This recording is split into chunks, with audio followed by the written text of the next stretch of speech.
Bonjour à tous.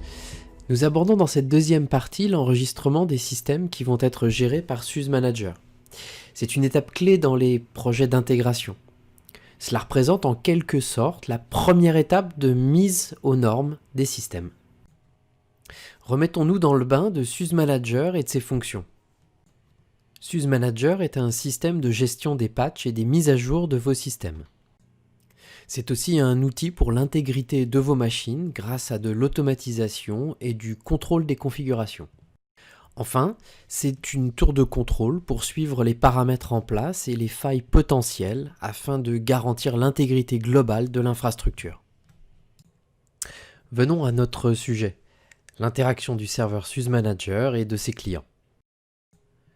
Nous sommes en mesure d'interagir avec les distributions SUSE, OpenSUSE, Red Hat et CentOS, ainsi qu'Ubuntu. Lorsqu'une mise à jour ou une faille de sécurité apparaît, l'administrateur en est averti. L'interaction entre le serveur SUSE Manager et ses clients est alors décisive.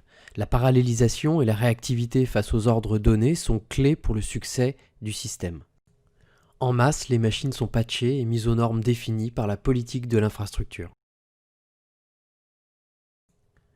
Il existe deux familles pour connecter les clients. Celle dite traditionnelle qui utilisera soit une connexion XML-RPC en pool avec ou sans tunnel SSH, soit le tandem OSAD-Jabber pour faire du push.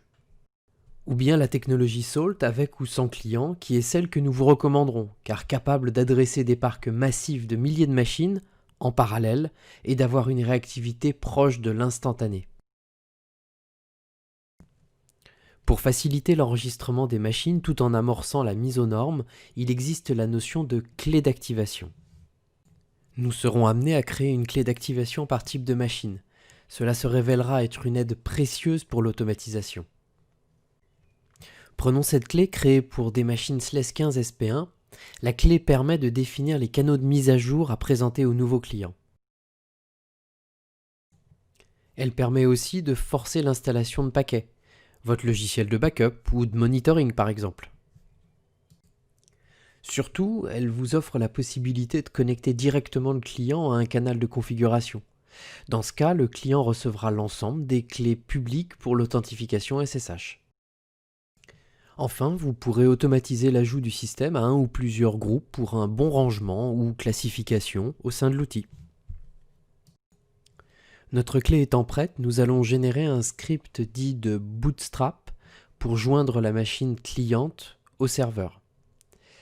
Pour ce faire, nous nous dirigeons dans le menu Admin, Manager Configuration, Bootstrap Script.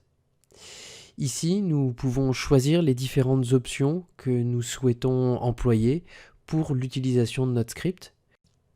Lançons sa création et allons voir le résultat. Le squelette du script de Bootstrap est créé, il est maintenant possible de l'éditer pour déclarer la clé d'activation à utiliser ou ajouter des actions additionnelles en shell. Avant de pouvoir enregistrer notre premier client, il nous faut initialiser le repository de Bootstrap. Ce repository contient les logiciels essentiels à la connexion. C'est une action que l'on exécute en général qu'une seule fois. Éditons le script de Bootstrap pour y déclarer la clé d'activation préparée. Comme vous pourrez le constater, d'autres options sont présentes et documentées dans le fichier de Bootstrap, comme par exemple l'obligation de mettre à jour le système par rapport aux nouveaux canaux qu'on lui aura présentés. Cependant, cette option est désactivée par défaut, bien entendu. Voilà, notre environnement est prêt pour accueillir et normer les machines du type SUSE Linux Enterprise Server 15, Service Pack 1. Depuis un client à ajouter du type SLES 15 SP1, nous exécutons le script hébergé sur le serveur SUSE Manager qui va pointer sur la clé d'activation que nous avons au préalable préparée.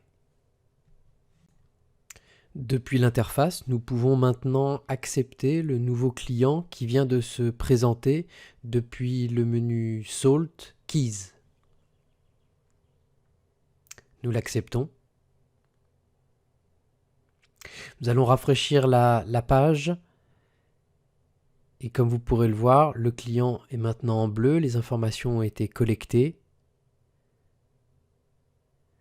Les canaux sélectionnées dans la clé sont présentées, mais surtout, le fichier de configuration des clés publiques pour l'authentification SSH est en place et la machine a été automatiquement ajoutée au groupe demandé par la clé d'activation.